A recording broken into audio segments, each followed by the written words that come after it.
Fiona Patten, the fabulous Fiona Patten. Say no more. Sex Party Victoria, Member of Parliament, doing her party proud. Made some really important interventions in Victoria. And right next to me, Gabe Buckley, who is the president of the Liberal Democrats Party. They have a senator whose name I can never pronounce. Lionhelm. Thank you for saying that, Dave. David Lionhelm. David, I remember. Lionhelmer. And Gabe is the president of the Liberal Democrats, also hoping, no doubt, to have David return to the Senate in the upcoming election. So, enough from me. I'm going to ask each of the people up here to speak for 2 minutes. We have to be out of here by 7, unfortunately. There's more fun to be had afterwards, so we've got to be reasonably concise. So we'll ask people to speak for 2 minutes. Then we'll invite questions from the audience. I'm going to try to shut up a fair bit. Questions from the audience, and we'll get 2 or 3 people to answer each question. We won't give everyone a go on each question, but we'll try to spread it around a little bit, okay? This hall is a lovely place. I say that often when I come here. I come here a bit. It's a lovely place, great hall, great atmosphere, but you can't be heard if you don't have a microphone. Simple as. So if you want to ask a question, please do, but put your hand up. We have a roving mic. If you want to make a comment, say something that you want anyone else to hear, you've got to use the mic, okay? So we've got a roving mic. If you want to ask a question, make a comment, stick your hand up, and we'll get the microphone to you. But first of all, might as well just do it in order, because that's as much planning as I put into this. Andrew Kavasilas, first cab off the rank, will address us on the question. Particularly, we've asked the panellists to talk about not why they should change the law, let's assume a fair bit of common ground on that, but how to actually go about it. Okay, well, thanks everyone for being here. The hemp party we're talking about here is a federal hemp party. We've been registered for quite a while. We do get a fair few votes, about 1% or a bit more. I suppose what we've noticed over decades now, the way to change the law on cannabis is very, very difficult. We're in the same boat as most every other country in the world. We absolutely understand that no government in the world has willingly introduced a medical cannabis regime at a federal level or at a state level. And we understand, as has been described in various parliamentary inquiries about medical cannabis and other cannabis uses, there is international roadblocks. And until a government, and especially here in Australia, at a federal level addresses those international roadblocks that are holding back, for instance, medical cannabis research and scientific use, we're really going nowhere. I think about a year and a half ago, we kind of did come up with the, as a single issue party, if we were to have one member up, the best we could really do is to call for a parliamentary inquiry at a federal level, looking at those international obstacles and the roadblocks and what Australia really needs to do to get medical cannabis, for instance, up and going, let alone recreational social use. So, you know, as a federal party, we understand that's where it is. There's no state governments will ever be able to change the laws or bring in medical cannabis. It really has to be at a federal level. And when we have a look at the international context, there's no federal government in the world that has willingly introduced medical cannabis. And so with that kind of understanding, we know the only progress really that can happen is through, you know, perhaps some kind of parliamentary inquiry, but definitely what we'd be striving to do is really address and get a better understanding of those roadblocks that are holding everyone back. That's where we reckon it really is, and the more people who understand the issue and understand the way that we do will therefore understand that, yeah, that is the only way to do it. Thank you, Andrew. Speaking forcefully on behalf of the Hemp Party, Glenn Druery. G'day, I'm Glenn Druery. I'm a political strategist, and I've been working with minor parties and independents for the past 20 years. I just want to disagree with something you said, Andrew. Yeah. Laws can be changed, but they're changed by people like these two people here. Victorian Parliament, New South Wales Parliament, both are in a balance of power situation depending on the numbers, depending on the day and how things work. And that's how you get things done, in my view. You get yourself elected, you be part of a balance of power team, and you change the laws. Now what I'm saying is no government has done it. No state government, definitely. No, but it is possible. It's a federal issue. My partner is from Colorado, so I was in Colorado the day that the laws changed there and spent a bit of time in various places talking to local politicians. So it's doable. It's absolutely doable. We just need to clarify, in all those states in the US, they were citizens-initiated referendums and all those state governments fought no campaigns. Yeah, but the bottom line is they now have legalisation. I come from things, a very different standpoint than what you might hear from some of the panellists tonight. I've been involved in helping minor parties and independents get elected. Many of the crossbenchers that you see around the place, I've worked with. I've been working with Hemp on and off for how many years? A long time. Hemp came very, very close to winning a Senate seat in Queensland and WA. But in politics, there are no prizes for second place, but they were very, very close to winning. Recently, we've had some Senate voting reforms and perhaps you could make a comment on this in a minute, David.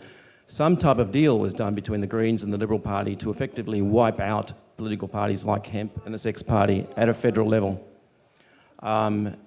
Because of these rules and these law changes, it will now be in the future very, very difficult for minor parties and independents to be elected at a federal level, at the Senate at least. Existing parties like the Greens, Xenophon, should be okay into the short to intermediate future, but minor parties coming from nothing, it's almost over at a federal level. Having said that, New South Wales, I'm going to suggest to you here publicly that you guys register in New South Wales, and you too, Fiona and Gabe, Liberal Democrats, Sex Party and Hemp at New South Wales. That is doable, absolutely doable. We saw at the last state election, the Animal Justice Party was elected on a very small primary vote of just 1.86%, I believe, and they are now sitting with David in the New South Wales Parliament. Thanks for putting it on the panel. I think it's great. I'll deal with Senate voting reforms in a sec. As a Greens MP, I actually don't think parliaments go out of their way to change things, and Andrew kind of pointed that out. What we saw in the US wasn't a bunch of parliamentarians, some minor cross parties or whatever, coming together and creating a revolution in a parliament. It's just not the way it works.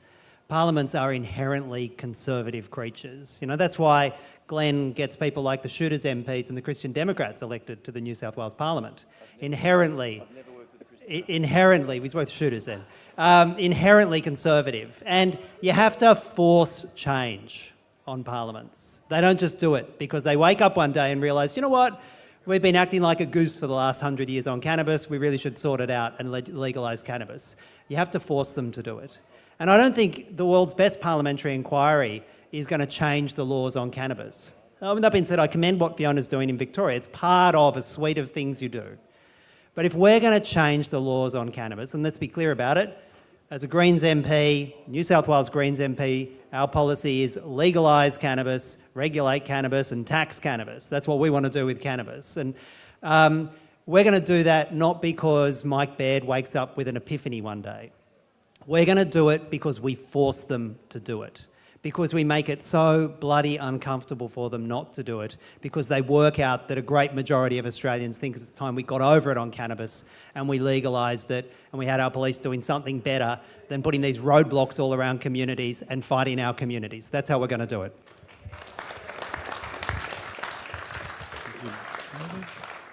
Thanks, David, and thank you all for coming along to this. I hope it is interesting. So, how to change the law in 2 minutes. I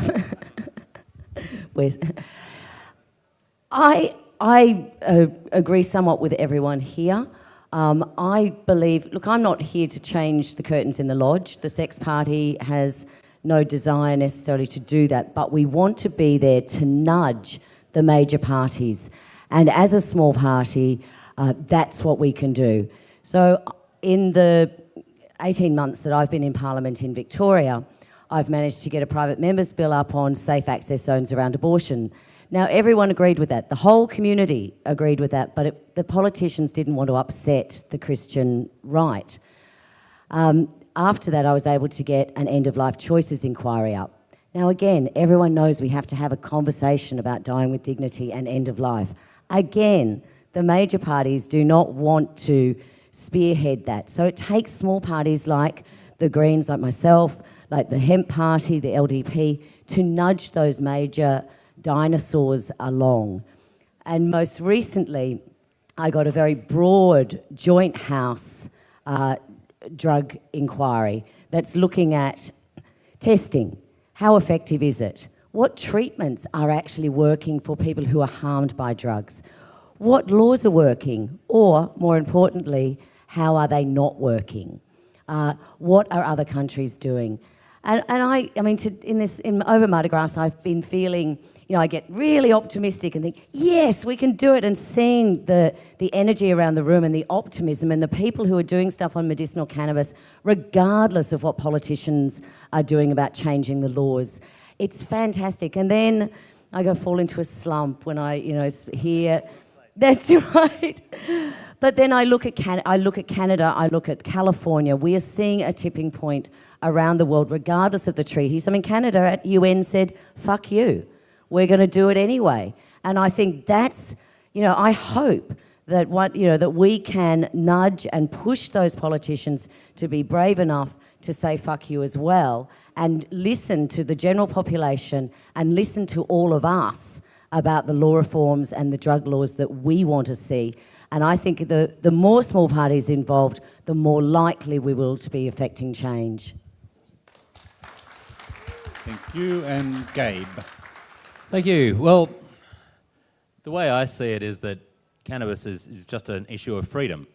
We should be free to grow a couple of plants in our backyards. We should be free to go and, if we live in an apartment, we can't grow our own. We should be free to go and buy some off somebody who can. We should be free to walk around the streets with it in our back pockets. We should be free to smoke it.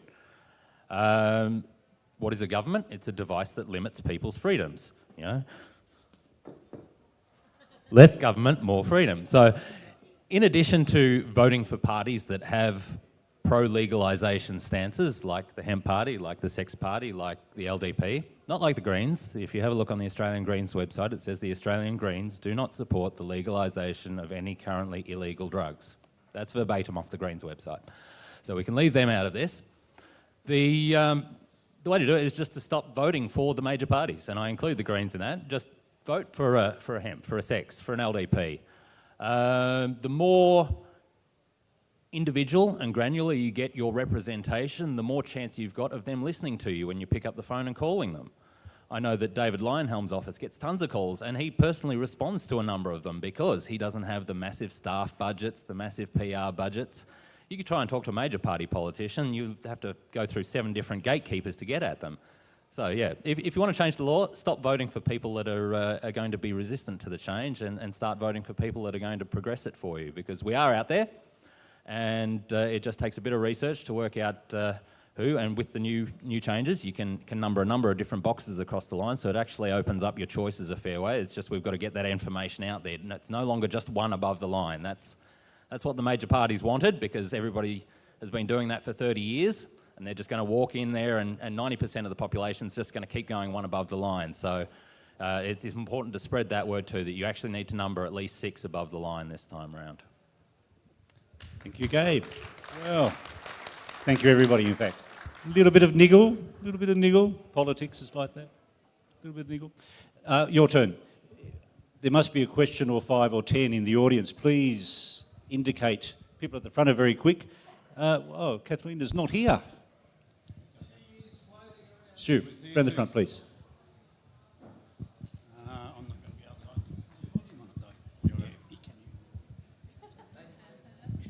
able to. Please give the microphone to this person. Thank you. So, to the Liberal Democrat Just be closer. guy, everything goes. Like, you can... Just be closer, otherwise. Microphone a bit closer to your mouth is what you need. Okay. So, I could light a cigarette and smoke in your face. I could get a gun out because I'm allowed to have a gun and cigarettes, and so anything goes. That seems to be the shooters and the Liberal Democrats and the... without any government restriction, what kind of society will we have? You're on this bandwagon because anything goes. I can't... I'm on Where this does it bandwagon stop? because I've been a cannabis user for the last 25 years. So what are you in that party for? Why aren't you in that party? Because I also believe in a lot of other freedoms. Like what? I mean, what else do you believe in? Well, I believe that people should not be unfairly controlled by the government. I think if you're not hurting somebody else, then the government really has no business going in and telling you to stop what you're doing. So you can have guns in your house and you believe in that? Yeah, sure. It's Well- your house. You know, why do I care what you do in your house? Well, I do. You know, Yeah, look well, at, look if at you don't want to do it in your house, Port don't do it. Arthur and I mean, and there's more guns in society. We at the moment. already have I would laws not against vote, killing I would people. not vote for I'd rather the government protect That's all right. me There's against some guns. excellent choices here you can vote for. Exactly. I just think that what you're on about, your party is, it's not a good thing. Would anyone else on the panel like to respond? David? Go for it, David. Well, look, we're here to talk about cannabis law reform, and I think I'm glad the Liberal Democrats support cannabis law reform. I think it's good, and Fiona, and I think Glenn does, although I'm pretty sure he does, and Andrew does, and I've got to say I'm a Greens New South Wales MP, and our policy platform, and remember the Crimes Act and the Drug Misuse and Trafficking Act are all state laws, and our unambiguous platform as a Greens New South Wales MP, everybody you vote for as a Greens MP, to be a Greens MP in New South Wales, signs onto the platform of legalising cannabis. Okay, let's be clear about it. We all believe in legalising cannabis, everyone you vote for in New South Wales. Federally, at a federal level, the Australian Greens policy is about decriminalising, not legalising. But of course, this is all going to happen in New South Wales, and everyone you vote for as a Greens rep in New South Wales absolutely commits to legalising, regulating and taxing cannabis, absolutely. And so why do we have division amongst ourselves, which we agree? I find it really kind of annoying. And I think what that does do is it stops the building of a movement. And this idea that we're going to win the argument on cannabis by a clever politician making some clever argument and causing division, or even, having this moment where they suddenly persuade everybody, that is nonsense. I'm in the Greens because I believe in an activist party that doesn't just get up in Parliament and says something, and I do that. We do that in New South Wales, we do that federally, we get up in Parliament and say things. But you join what you do in Parliament. You work as an MP, you work yourself ragged as an MP in Parliament by building connections with the community and building a movement in a community, and you bounce back and forth. And I don't believe some specious, clever, pathetic argument between MPs or between politicians is the way we're going to change this. It's building a combined collective movement to change the laws. Thank you, David. First at the front. I just want to say that most contentious law reform requires a joint approach. It requires precisely, and this will too, to get to effect really good law reform. This is. Gabe's right, this is actually a moral issue and it is an issue of freedom, but it's a civil libertarian issue, and it is an issue that we don't want to see harm, but we do. It will take a joint approach. Again, as I say that, and I love saying that now. And I hope that we can put up a bill that is supported by multiple parties, and that will, quite possibly happen at state levels before it happens at federal. Thank you. Okay. Question at the front. Yeah. I've forgotten your name, sorry. Gabe. Dave. Why on earth would any party who wants to be taken seriously use the word liberal? It is on the nose with most voters. So people see liberal whatever and they think of John Howard, Tony Abbott or whatever, and you certainly could not deliver a message that was believable using that brand. Well, we're taking the brand back. That's us. We've got videos out that say, we're the real liberals, and we have a tradition of classical liberalism that dates back to the Scottish Enlightenment. And just because Robert Menzies decided to misuse the term 60-odd years ago doesn't mean we can't use it. And if you're picking political parties on names, it's a bit like picking Melbourne Cup horses on the colours of the jockeys. Neither do I, but I'm just drawing the analogy for people. David wants a second go. I was going to ask Glenn as well. He might have a comment about dealing with people with liberal in their names of the party. Well, we saw one of the principal reasons was to create absolute confusion in the voter. Liberal Democrat confused 9% of people in New South Wales. Maybe that was Glenn's advice. I don't know. Well, no, you didn't. You may think that, but I would never agree. Look, certainly there was a degree of confusion, but there's no doubt that the Liberal Democrats are classical Liberals. The Liberal Party that we have in Parliament, in federally, and they're not Liberals, they're Conservatives. Yes, reactionary Conservatives. So I'm not sure there's anything wrong with the word liberal. That true liberalism isn't such a bad thing in a moderate form. Certainly some of their policies aren't too bad. But I'd just like to make a comment on what I've seen in Colorado. My partner is American, she's a school teacher, and she teaches in a low socioeconomic area where traditionally the schools haven't been given much money. And the Americans have an interesting way of funding schools. It's done at a local level. And you can vote at council elections as to how much tax you're going to put into schools. And Colorado is an interesting place. There are little areas of liberalism, but the rest of it's very, very conservative. And she's teaching in one of these areas where there's not much money for education. Since the liberalisation, I'll keep using that word, of cannabis laws, a tremendous amount of funding has gone into schools. So what she's seen, what I've seen, and I spend a lot of months of the year in Colorado, real things on the ground, apart from all of the other social reasons why I think it's good to liberalise drug laws, they've got smart boards in their classroom, they've got special ed teachers, they've had their air conditioning fixed up, so when it's minus 20 in winter, the kids aren't freezing to death. And I don't think these are the things that people generally think about and some of what's happened in places like Colorado. So while I do support some of the aspects that the Liberal Democrats talk about in terms of drug liberalisation and so on, I wouldn't support a free-for-all in that it's not taxed or not controlled in some way. And I use the Colorado example, and it's not perfect by any means, but it's not too bad. Thank you. Put on the... Hi there. I have a question for Greens MP David Shoebridge. You were talking about we have to regulate, legalise, regulate and tax. So when you say regulate, are you talking about a licensing system? And then what type of people are going to be able to access these licenses? Is it going to be like small entrepreneurs like me, average people that learn how to do these things and want to be able to set up businesses and pay their share of tax?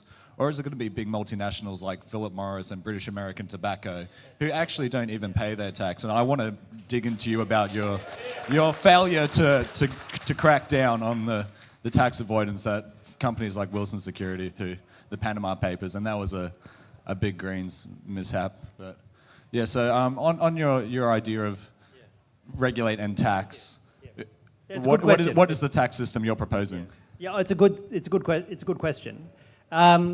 Well, first of all, the Greens fundamentally believe that you should be able to grow your own supply of cannabis without government regulation. Okay. So absolutely. Nice.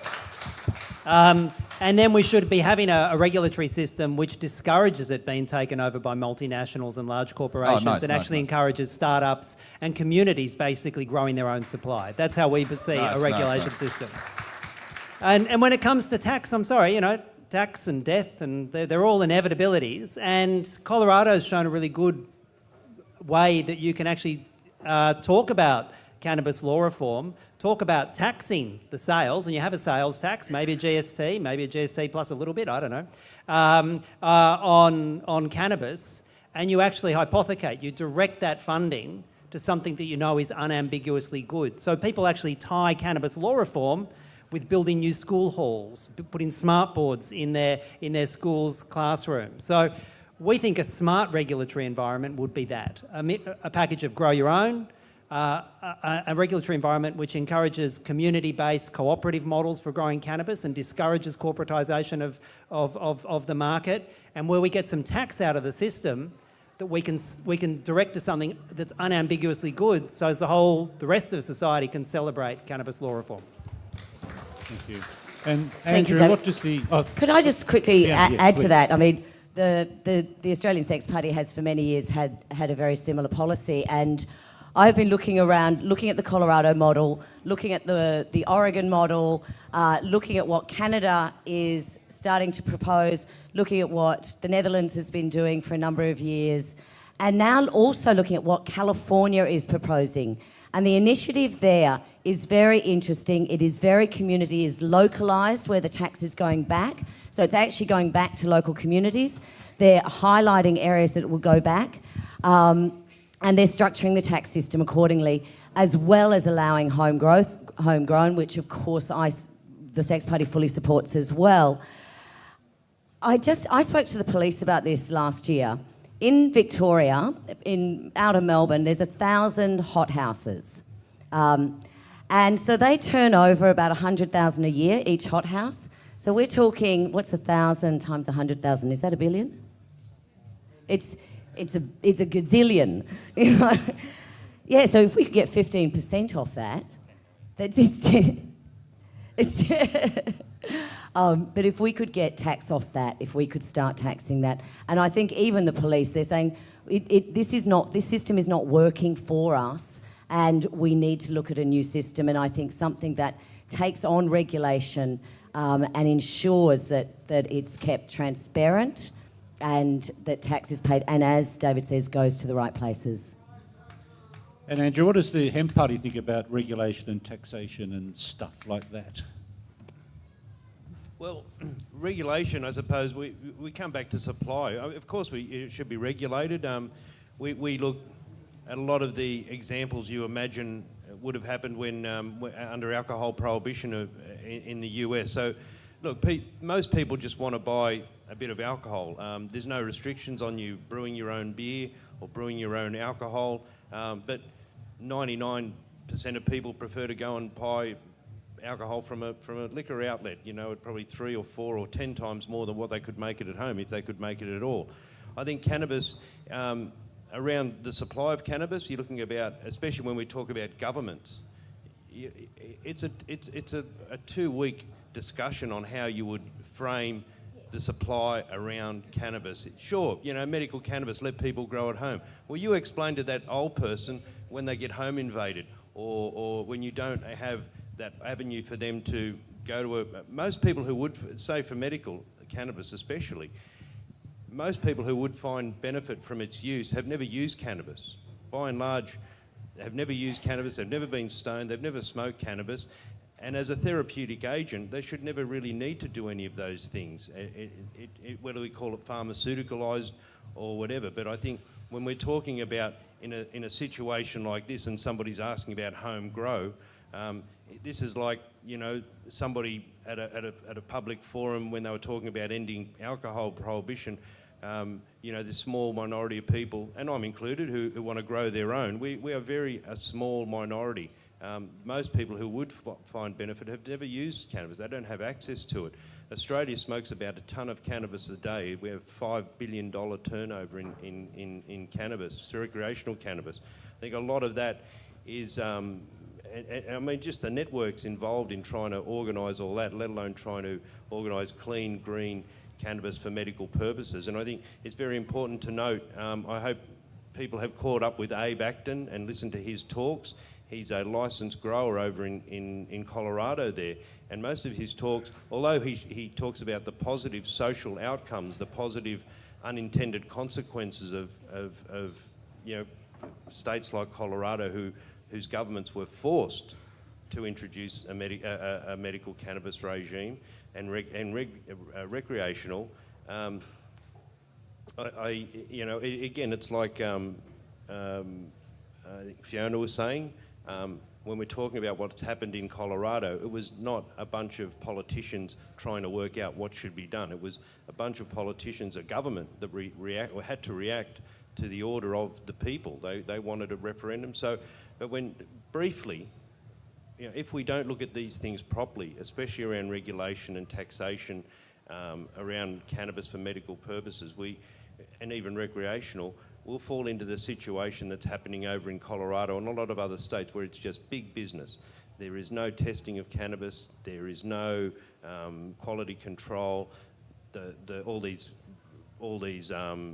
businesses, dispensaries, whatever, they can't bank their money. You've got, he was talking, quoting something like $100 million a year already floating around the black market where, people are buying regulated cannabis, but it's being taxed. But the people who are making the money can't bank it. There's no clinical trials of medical cannabis coming out of all these states in the US. They don't have access. It's illegal federally. They don't have access to licensed and accredited laboratories to do their testing. And so you have there's different testing. There's liquid chromatography, there's gas chromatography. Liquid chromatography is about the best they can do. It's indicative of what might be in a plant, but there's definitely no quality controls. And so I'm just sort of quoting from first hand from what Gabe from Colorado was saying, that until governments really get on board, taking half measures towards cannabis law reform are really, they really are just that. And telling people that, we can do it and we can legalise in the absence of any state government that's willingly introduced a meaningful cannabis regime is quite misleading to an extent. And I point that more at the state premiers, Labor and Liberal, who have been promising for quite a while. Any New South Wales people will remember we had the same thing with Bob Carr, and that led to nowhere. So the new push now is good, and I just think, Hemp Party really has a better angle on, better understanding of it. Yeah. Thank you, Andrew. A question from the fella in the fourth row back. Thanks for your thoughts tonight, guys. This is probably a question for David more than anyone. We've seen recently in Oregon in the States that a lot of people who have criminal records and have had prison sentences and things have actually had their records expunged and monetary, whatever the word is, they've been paid for the damages. And I know that, we all know that cannabis is eventually going to be legalised in Australia, but what do you think about the people for the last 80 years in Australia that have been demonised, have had their lives ruined, have been prisoned, have been, obviously damaged monetarily and socially? Does the Greens support any kind of making up for the past, for all of the wrongs that, as we would all agree in the room, that the law has been the problem, the law has been criminal? Well, it's not a perfect analogy, but the obvious analogy that comes to mind is when we all decriminalised homosexual sex. And we made sure the age of consent was the same. And it took, 30 years after New South Wales moved to do that until we finally moved and passed a law, which only passed a few months ago in the New South Wales Parliament, where we expunged the criminal record of anybody who had been convicted under those previously grossly intolerant laws. And that was a good moment, I might say. We sometimes don't celebrate what happens. That was a good moment in politics. And we would absolutely support a similar regime being put in place when we legalise cannabis in New South Wales. We should be expunging the past criminal records because, it affects your travel, it affects your employment, it affects so much of your life, and it's time it ended. My partner has a cultivation criminal record, so we've never been able to travel to America together, which is ridiculous. It was 40 years ago. Okay, it was 783-foot plants or something, but it was a really, and he was tripping when he got busted. So that. It was all an interesting story, which I'm sure he'll tell in a book one day. But I think expungement, and I do think that analogy of homosexuality, but it took us 30 years. And I hope that, and in Victoria we did it probably just before the New South Wales people, but it was a very good day when those records of people who are in their 60s and 70s were expunged. And I hope when we change the laws on cannabis, part of that law reform is the expungement and the recognition that those laws were discriminatory against people for their drug of choice. Gabe, you want to comment? I think one thing we need to keep in mind is when we hear the phrase regulate and tax, the alarm bells should be ringing, because that just means more government. It's more bureaucracy, adding more costs, more taxes that need to be raised just to cover the bureaucracy. We're already at a point where The old joke about the bureaucracies expanding to meet the needs of the expanding bureaucracy has ceased to be funny because it's actually true. If you're letting people grow cannabis plants at home, you do not need a regulation system. If I have the right to grow a plant at home, I should have the right to give that plant to a friend. My friend already has the right to give me some money, so I should already have a natural right to sell cannabis to people who wish to buy it. You can't argue with that. You can't say that there needs to be restrictions on the supply side and only licensed sellers can sell marijuana. It's ludicrous. If you can grow it at home, you can sell it to your friends. The young man in the blue singlet. I actually haven't got a question, but I've got a Go point anyway. to make, some information.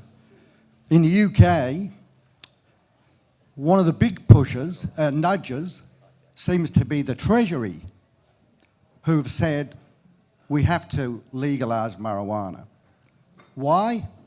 We don't want to spend money, we want to make it. There's certainly going to be taxes involved if it ever happens there, it seems to me. But they are doing the pushing, the nudging. We already have the tax in place. There's a 10% GST. So any cannabis that's sold through a commercial outlet will already be taxed. We don't need the tax part of the regulating tax package either. David, I don't agree with that. I think that that taxation is actually part of pushing law reform through, and it's an important part, and it's an important part to bring a lot of the major parties on board to understand that we can put this money back into our community. And you know, we tax alcohol, we tax a lot of other products, not just on their GST, but we tax them because we can put that money back into our community, and I think we should do that. And I also think that it's part of the sell for getting law reform through. Yeah, well, I agree with Fiona. Ensuring that we can actually make it a good news story for Treasury is a core part of it. And it's not just the taxation, remember. The taxation is good, and I think a fair level of taxation, equitable taxation, is part of a civilised society. That's why we have public schools. That's why we have, better public transport, hopefully. I mean, that's part of a civilised society, a fair level of taxation. So we can sell it on that level. But we can also say, and we've seen push for law reform in this direction in some states in the southern part of the United States. In the southern part of the US, their prison population has been growing and growing and growing and growing exponentially, while the state's capacity to pay for those prisons and to pay for the courts and the police and the wardens and the jails to accommodate the prisons has been going backwards. And that has actually forced a bunch of conservative politicians in the United States to rethink that crazy cycle of criminal justice where they're jailing overwhelmingly African Americans, and that's actually seen the Treasury benches say to the politicians, stop with the craziness on law and order. Stop putting everybody in jail for a drug offence. Stop putting everybody in jail for these minor offences. And it's actually turned the political dynamic driven by the Treasury benches in those United States, those parts of the United States. Same with cannabis. We spend a huge amount of police resources, and we've seen it over the last few days. And there's a whole lot of people in jail in New South Wales, massively expanding jail population, that are there because we've made the wrong call on making cannabis illegal.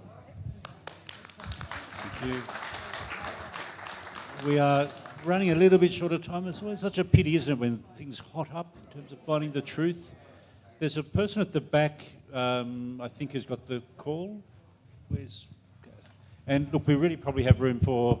We'll make this the second last question comment, I think, but we really need to wrap up pretty soon. So if you've got another question, we have one at the front. The winning person is in the front row, but your question first, sir. Given the dilemma that you spoke about, that no government has done it, federal government, and the control that the UN Cannabis Convention has, and given, David, your problem with a state policy with a federal policy and that's contradictory to that, and given that the federal government is the one that controls the scheduling of drugs and the regulation of drugs, isn't it really going to require something of a threat of like a secession of the Greens New South Wales from the federal Greens, and a secession of New South Wales from the Federation in regards to cannabis, that we take back our state right to regulate our medical industry and not give it to the federal government? Now there's a plot. The Greens are one happy party across the country. Let me be clear about that. Where we're staying together as a group. No, and it makes you stronger as a federated party, and that's why we're part of the Australian Greens. But we've already seen it in the US, states which have actually stared down the federal government and actually said, you know what, you can have all the federal laws you like about saying that this is illegal to do anything with cannabis, and you can rely upon your international treaties to try and back up your federal law, but we're going to do it anyhow. We've got our citizens behind it, and they've stared the federal government down federally. And if California moves with its 40 million citizens and its, leading role in terms of world culture, when California moves, well then I think you're going to see the insurrection from below, from the states, actually force a change on the federal government. And we need to do the same here. We need states with a little bit of gumption and a little bit of courage to say our citizens want us to do it. We're moving to legalise cannabis and stare the federal government down. And I think, as we've seen in the US, when you have the people behind you, you can actually do it, and we will do it. I think if we're going to wait, with all due respect to what Andrew says, if we're going to wait to change the international treaties, withdraw from the international treaties, change the way the federal government operates, and then finally allow the states to act, we're never going to get there. We just got to do it. Victoria last month set up a medicinal cannabis legislation. Now that was actually still staring down federal. So the states are doing it, and the states can do it. And we are a federation here, so states have a high degree of autonomy and a good degree of autonomy and can choose in certain respects. And a lot of those, a lot of times when we're talking Victoria that they're fearful, it's because of the international treaties. It's not because of the TGA and the scheduling of drugs. States can actually come out of that if they're brave. And there's no enforcement. Yeah. There's no enforcement mechanisms on those international treaties other than you get a nasty note from the headmaster. Send the notes. We're going to do it. Exactly. Andrew wants to comment on that. Yeah, well, there is, I suppose the UN drug treaties weren't really about, people smoking cannabis or using heroin. It was all about the even distribution of pharmaceutical drugs. So that's what's held over countries who do try to do something. Jamaica, for instance, had a 2-year drug commission. Federally, they wanted to vote unanimously that we should decriminalise cannabis. So there you've got a country really, built on the cannabis thing, Rastafarian religion and everything, and they still couldn't. And they weren't actually threatened with harm from the UN drug conventions that they weren't going to be able to get opiates and so forth. They were threatened with international foreign aid that they get, and so there is these things that happen, and Jamaica would truly love to stop criminalising its Rastafarians for smoking cannabis, but they can't. I probably should just only have to reiterate on what's happening in the states in the US. Those governments did run no campaigns, and I'll just elaborate a little bit more on what happened in Canada. In 2002, there was a federal high court decision that said that found in favour of medical cannabis use. They have a Charter of Rights, and so the High Court ordered the government, gave them 1 year to initiate a medical cannabis regime. The government took 2 years. It wasn't satisfactory, and the people took charge, and they opened up dispensaries. People wanted to buy some. They couldn't just grow it. The government over there has since fought another 9 High Court challenges to progress on medical cannabis. I was there last year, and when I got there, there was the Rona Ambrose, the Canadian Minister for Health, was up there saying the government, again, is outraged at the High Court decision. They will fight that decision tooth and nail. A court cannot decide what a medicine is. Marijuana is not medicine, and things like that. They were quotes from her. So we still, again, in Canada, it's just like in the US. There's no clinical trials. There's no, these dispensaries cannot use the banking system. There is no quality control. There is no access for all that cannabis that is lawfully being supplied to patients to be tested. So we have to really watch out when our politicians talk about, well, let's just do this, let's just do this. I think as a federal party, the Federal Hemp Party really does call on, a federal inquiry into this. There's a lot of things to really look at and discuss, and have a look at the international implications. I think it's very, very important. I think anything in the meantime is really, almost playing to the people. I don't believe when premiers say that they've legalised in their states, merely because, the infrastructure isn't there. The lawful source of cannabis, what it really comes down to, there is a lawful source of cannabis in the world. It's, anyone can look it up. It's from a US government agency called NIDA, the National Institute of Drug Abuse. And that cannabis is owned by Monsanto. And we really, once we get to that and we look at that, the implications of that, we can understand we're in the same situation as opium. If you wanted to grow opium for medical purposes, it's legal. You could do if you wanted. It's easy to buy it over the counter. But imagine the trouble you would get into if you wanted to grow that opium lawfully for medical and clinical research. You're going to have to find a lawful source. You can't just go down the road and buy a packet of poppy seeds. Those poppies that are being used for lawful cannabis or lawful opiate use, there's proprietary on those. There's companies. There's 2 foreign companies that grow half the world's opium in Australia. There's no Australian companies involved. We have no ownership of that. Now, to think in some way where a government can just say, well, besides that no other government's done it, yes, we're going to grow it and we're going to magically have a lawful source of cannabis as described under the UN drug treaties, I can't see that happening. The very best I could see is that a government, with a stroke of the pen, does take that step. But it really has to be a very big step, and really we have to look at all those implications. Australia is one of the few countries in the world that makes money from the UN drug treaties, in that these 2 foreign companies are growing over half the world's opium in Australia. So that's where we are on it. We are running out of time. Time for one more question. I just wanted to make one point. We have an immediate problem in that the saliva testing has become so aggressive. Here we are on one hand we're getting closer towards medical trials, and here we are being harassed on a regular basis. Now, I'm a registered nurse. I've worked in drug and alcohol field for 30 years, and I know that they have the ability to set the parameters for the THC to genuinely catch people who've just had a joint but not the day before. What can any of you do or suggest that we can do about that?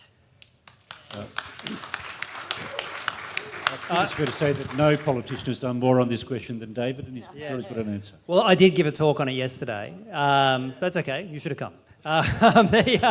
And absolutely, the way I see it, in New South Wales, we've got a deeply conservative police commissioner, a guy called Andrew Scipione. We've got a deeply conservative police minister, a guy called Troy Grant. And we've got a deeply conservative premier, a guy called Mike Baird. And this is a troika that have got together and realised they're losing the argument on legalising cannabis broadly, and they want a plan B. And their plan B is RDT. They do have a plan B. It's called roadside drug testing, and they want to set the parameters and the levels so low for testing for cannabis that they think they can wipe out cannabis use through making it unlawful to get behind the wheel of a car if you've been if you smoked a joint within 28 days or 32 days. And I presented some stats yesterday. We just got some fresh statistics yesterday, which kind of proves your point. That it's pretty clear that they've changed the threshold just in the last 2 years, greatly reduced the threshold that they're testing for. Because the data that we had, we just got it from the police. Normally we have to take them to court. This time we didn't. We're taking them to court for something else. But it showed that in 2012, when they were testing, and they were doing about 15,000 tests a year, they were catching 2% of people testing positive with the oral swipe. 2013, it was about 3%. And then 2014 to 2015, you see this huge spike.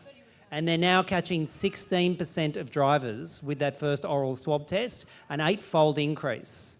And they've massively increased the number of people they're testing, up to 67,000. It's going to go up to 97,000.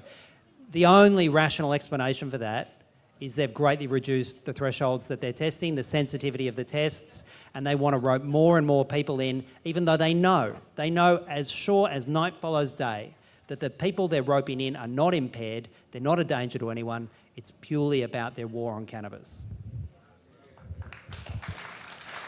Absolutely, and it has to stop. And whether we fight it in the courts, and I think the courts have been doing some... Stephen's been doing some great work on this, and it does have to be fought. And, you know, I was thinking, looking at this today, when you look at how police deal with people driving on prescription drugs, they have an impairment test or a sobriety test or no test.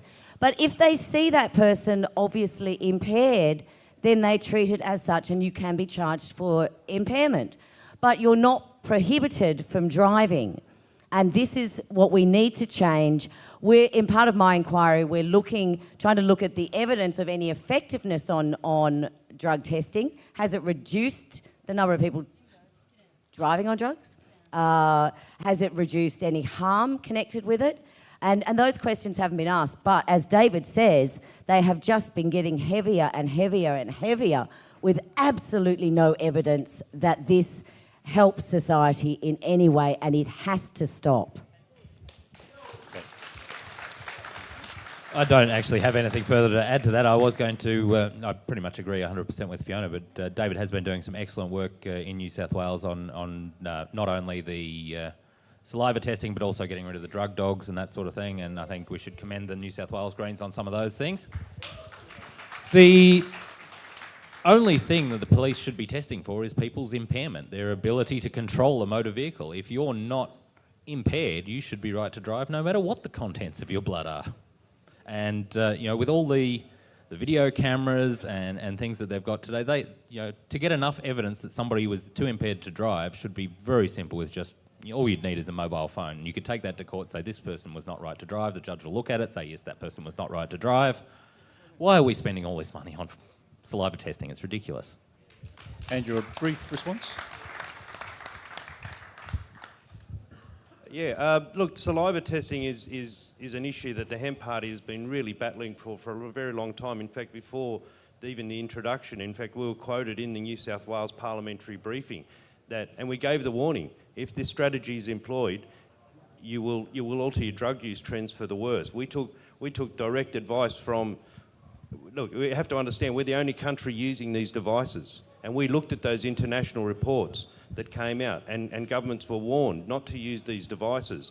They didn't check for impairment, and the devices weren't developed scientifically. When I talked about there's only one lawful source of medical cannabis for scientific research, well, this group of companies that developed these products didn't get access to cannabis, and in fact, they just didn't. They kind of made it up a bit. They talk about where we visited coffee shops in Amsterdam, so.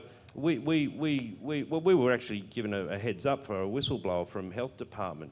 So we really looked at the issue very, very closely. We couldn't work out how they would test impairment. We definitely couldn't work out what they were testing for, whether it was residual cannabis, cannabinoids in the mouth, or metabolites that are produced from the consumption of cannabis. What we did know that the products were unreliable, and we pushed that, and we were quoted when we.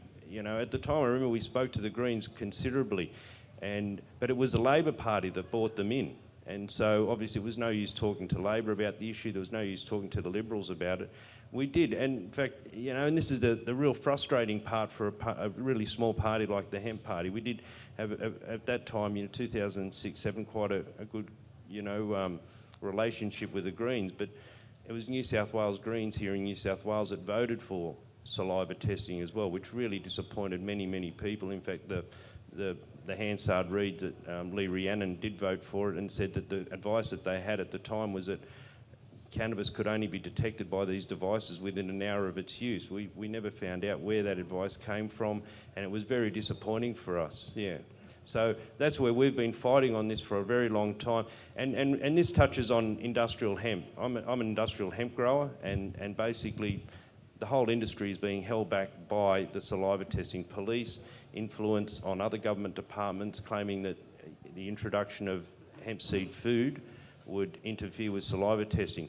We're the only country not allowed to eat hemp seed food, and we're the only country doing saliva testing. We've looked at the issue in depth, and we find a money trail going back to the company that has the exclusive rights to supply all the Australian police forces with these devices. And when we see the increased number of people getting busted, it's not because of Look, they came in with a zero, and this was discussed in Parliament. They came in, they were introduced with a per se zero level. So they haven't tested, they're not testing more accurately or testing to lower threshold. They did come in with a zero detection rate.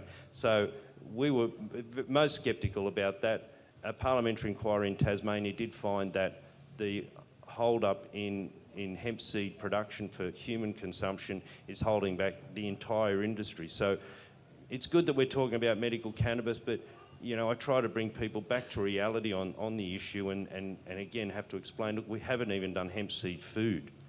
So, you know, we really are behind it on this. And in fact, I can tell you that the federal government's position on hemp seed food, they believe that Australia would be contravening the UN drug conventions if we were to allow hemp seed food consumption. So, you know, to make the leap from there, to leapfrog that and say that we're going to go forward with medical, I think, you know, is a big call, and people should really read about what is going on. There's lots of stuff on the web. You can read lots of stuff on the web, especially about cannabis. But a majority of it, you know, probably goes too far. But, you know, it's really hard to intricately go into what's holding medical cannabis and industrial cannabis back until you go to those parliamentary inquiries, read the final reports and get your information from there. But thank you. Len, do you want to make a comment? Yeah, most, if not all of the issues that have been raised tonight can be solved through the political process by hemp. And I just want to reinforce a point that I touched on earlier. The New South Wales election is about 3 years away. I would urge Hemp, Sex Party and the Liberal Democrats, and I know all of these groups have supporters here tonight, I would urge you to register in New South Wales because all of you can be elected. We saw the Animal Justice Party elected on less than 2%, and I know you guys can pull that. And I know your position is very similar to that of the Greens on legalisation of cannabis, and it would be great to see more diversity in the Parliament. So anything I can do to help, you've all got my number. Thank you, Glenn. And look, thank you to all of our panellists. We really do have to get out of this room. I don't know when, 7:30 apparently. I think we're meant to be having a comedy tonight. Hooray, change of pace again for MardiGrass. They need a bit of time to set up. So look, thank you once and for all. Oh, David's very keen to... Oh, yes, sorry. Before we go, I did ask everybody before, each of the panellists, to think about one little thing, little-ish thing anyway, that might change the world a little bit without having to change everything. So I'm just going to ask people to go down from Andrew, or in fact from Gabe, we'll start with Gabe, just to say what they've thought might be the best little thing to do in terms of law reform. Well, my little thing that I thought about when you asked me to was to do with the saliva testing, and just change it from testing people's saliva and spending fortune on swabs and on machines and things. You know, give the police a camera, let them do field sobriety tests. If they get the evidence, they take it to court, they show it to a magistrate. Simple. And people who aren't impaired don't get caught up in the legal system. Thank you. Fiona? I think I was reflecting on like one small thing that maybe I can help do. And in Victoria, where we have introduced medicinal cannabis legislation, however, the medical cannabis that will be available is restricted to young children with severe epilepsy, and that won't even be available to them but legally until 2017. So my task when I get back to Parliament next week is to call on the government to create an instant amnesty for those parents who are keeping their children alive with this medicine until they can be provided with a legal source. Another good answer, David. Yeah.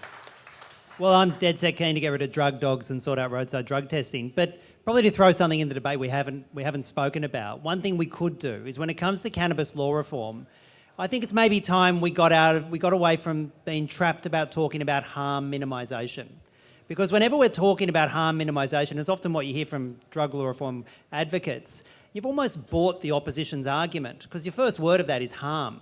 And we know when it comes to cannabis that you can't kill yourself by ODing on cannabis, that overwhelmingly, 1/3 of the population's tried cannabis, and palpably they have not suffered harm. Yeah. It's not just about harm minimisation. When it comes to cannabis law reform, I think we also need to get away from just talking about harm minimisation. Sure, regulating it would actually get rid of the criminal element. We know what levels are in the cannabis that people are using. But you know what? It would also let people be a bit more relaxed. It means you wouldn't feel surrounded by police. It means you wouldn't, if you go to Coogee in Sydney, you wouldn't see necessarily a whole bunch of totally drunken yobs punching each other up. You'd see the kind of chilled out scenes we've seen here in Nimbin. There'd be a whole lot of good stuff with it as well. Glenn. When I was about 11 years old, I was pressured by my parents and a school teacher to get involved in the school council, which I didn't want to do. And my school teacher said to me something I've never ever forgotten, and that is, those that show up rule the world. And I just want to reinforce what I touched on a few minutes ago. All of you show up, and that could be in the form of writing letters to the local paper, getting involved in your local council, putting in submissions to committees at state, federal, local government level, and you guys forming political parties in New South Wales. I think we got the message there. We're going to have to get registered in New South Wales. So yeah, tell your friends, especially check us out on Facebook. And when we do make the call for people to fill out form, download the form and fill it out. In New South Wales, you actually have to fill out a form and send it in to us. So bear that in mind.